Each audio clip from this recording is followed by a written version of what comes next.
Question ये है कि आखिर क्यों ये सारी किताबें दुनिया से गायब हो रही थी? क्योंकि अब तक मुसलमानों को पेपर की टेक्नोलॉजी का पता नहीं था और ये सारी किताबें पुराने जमाने के एक बहुत ही महंगे मटेरियल पपायरस पर लिखी जाती थी, जिसे मुसलमान इन छोटे छोटे पत्तों को मिलाकर बनाते थे, जो पेपर के मुकाबले में एक बहुत ही मुश्किल काम था। पेपर की टेक्नोलॉजी उस जमाने में दुनिया के सिर्फ एक ही मुल्क में थी, मुसलमानों की खिलाफत से बहुत दूर, चाइना।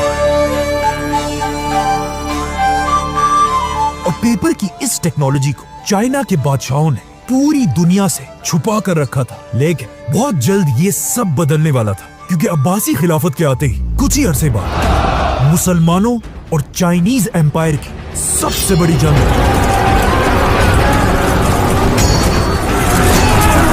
जिसमें मुसलमानों की फौज ने आसानी से पूरी चाइनीज फौज को क्रश कर दिया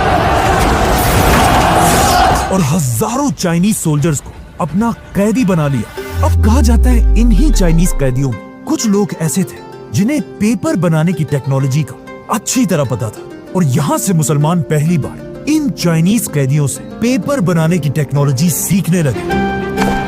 लेकिन पहले मुसलमानों को इसकी इंपॉर्टेंस का इतना पता नहीं था। लेकिन फिर आखिर अब्बासी खिलाफत का सबसे बड़ा बादशाह आया, जिसका नाम था हारून रशीद।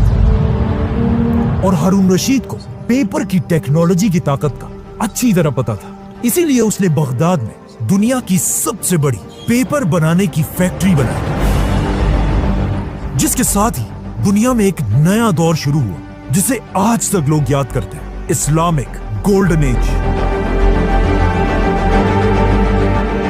हारून रशीद ने हाउस ऑफ विजडम के बिल्कुल पास दुनिया की सबसे बड़ी पेपर की फैक्ट्री बनाई, जहां पानी की मशीन से डेली हजारों पेपर्स बनाए जाते थे।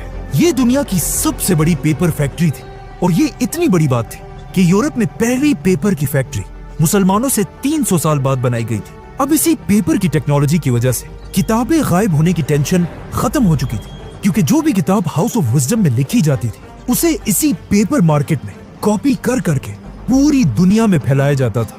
इसीलिए इस्लामिक गोल्डन एज में हर तरफ स्कॉलर्स हजारों किताबें लिखने लगे, जिनमें से बहुत सारे आज तक दुनिया में मौजूद हैं। और कहा जाता है उस जमाने में स्कॉलर्स की इतनी इज्जत होती थी जितनी आज